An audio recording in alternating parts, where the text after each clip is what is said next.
sort of what you talk about in your first book, the cell.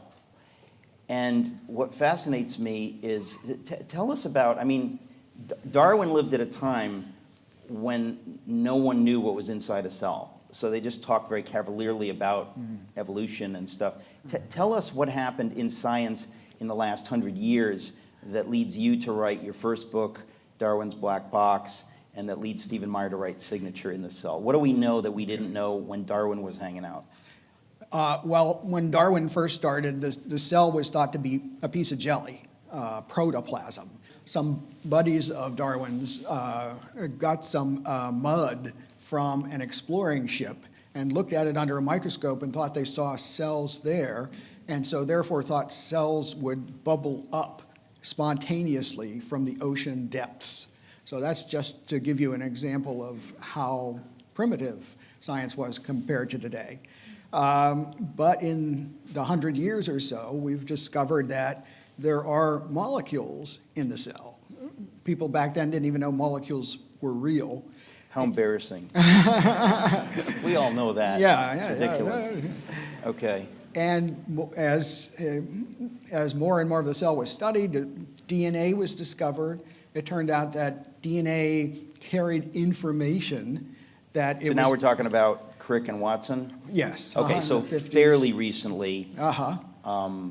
Okay, That's right. But we didn't, I mean, yeah, it's hard to believe, like, we literally didn't know about DNA until very recently. I mean, there are many people in this room who were around before we discovered DNA. So it's like 10 minutes ago, and obviously Darwin didn't have the beginning of a clue of any of these things. That's right. Yeah, he figured the basis of life was simple, jelly, protoplasm, and, well, maybe that could shape itself or stretch itself into pretty much anything. Isn't it weird, like, if you read science fiction from maybe the 20s or something like that, they talk about protoplasm, and they talk about that stuff, like it was a thing, and now we know, like, there was no such thing, but it kind of was in vogue.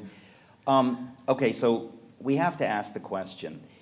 Darwin was a well-meaning scientist. He and Alfred Russel Wallace come up with this concept of natural selection or whatever, and in many ways, of course, it is very plausible. And in that day, it was eminently plausible because they didn't know that the universe was 13.8 billion years old. They thought it was infinitely old and there was an infinite amount of time.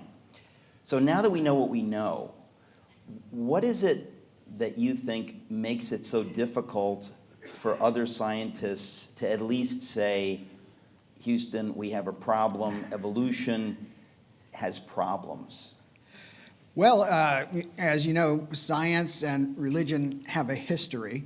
And back in the day before Darwin, every educated person thought life was designed. And it was obvious because, you know, birds have wings and fish have gills and so on, all these things that fit them to their environment.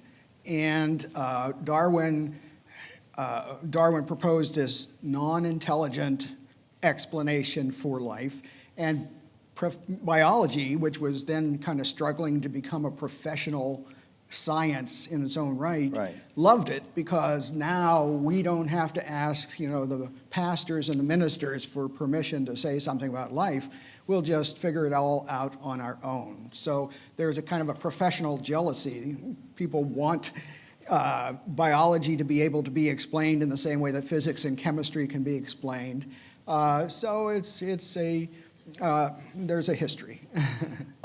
But I guess, I mean, even in my own stumbling research on a very popular level, I'm amazed at how there's more and more and more information that keeps coming out. I mean, your book, when I talked to you on my radio program this week, you know, the idea that you're writing about stuff that we've known for like 20 years or less. Yes. And that's what enabled you to write this book. Let's get to the thesis of the book. When you say Darwin devolves, and the subtitle is The New Science About DNA That Challenges Evolution, the new science about DNA. So what is new that even in 1995 we could not have known that you now know and put in the book? Well, it turns out mutations, which are the fodder for evolution, are changes in molecules in DNA. Yeah. When you switch something in DNA, it makes it it changes the instructions, make it code for something else. And we did not have the technology back then to see what the changes were. Most of the time, people would see that there was a change in an organism and it did better. And they said, look, this mutant is doing better than it did before. Okay. Isn't Darwin's theory grand? Okay, now before you give us the rest of that story, so just to be clear, I want to make sure everybody's tracking, right? So and there's some people here who know tons about this, but maybe some don't. But so the idea is that Darwin and his the people, his champions throughout the decades, said that, look, it makes sense that mutations happen. Okay. Now, I wonder if that's a great bumper sticker, right? Like, I would think that biochemists would you can use that. I'll just give that to you. Thank you. So mutations happen. And we know, that's inappropriate laughing, please. And we know that, we just know that mutations happen. So they said, okay, if mutations happen, given an infinite amount of time, which in those days they thought we had, because they didn't know about the Big Bang and so on and so forth, they said it only makes sense that a good mutation will help that creature to thrive, and another good mutation will help it thrive more. So the good mutations eventually will lead to better creatures, and that's the process of evolution over the eons. They believed that given enough time, mutations would create effectively us. That's correct. And you have to remember they didn't know what a mutation was. And Darwin didn't talk about mutations, but rather about variation. And so, when did mutations come into it? In around the turn of the 20th century or Okay. so, people started to look at that. After Gregor Mendel and his pea garden in Austria started genetics. But they would say things like, well, if you were a deer and the weather turned colder and a baby deer was born with longer fur, why, that would be better. And maybe if it got colder still and the children of that, the offspring of that got even longer, that would be even better. So they were thinking in terms of improving body features. I mean, I never use the phrase, but it's what we call survival of the fittest. Yes. Okay, so the ones that happened to be best adapted survived and thrived and mated and had more of the same, and this process goes on and on. Okay? Exactly. But people never said, well, that's great, but how does that explain complex features when you have to put a few things together?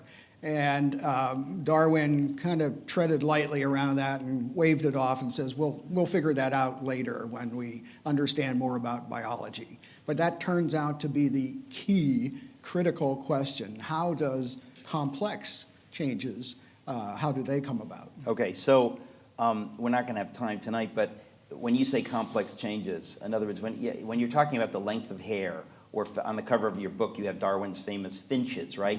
So if you got a finch, some finches have bigger beaks, some have more narrow beaks, whatever. Not exactly complicated, right? It's like the hair of the deer. It's like simple.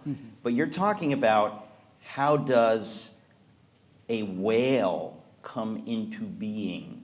And the suggestion, of course, is what? That some mammals eventually are wandering in the water and that, suddenly, Shazam, it's a whale.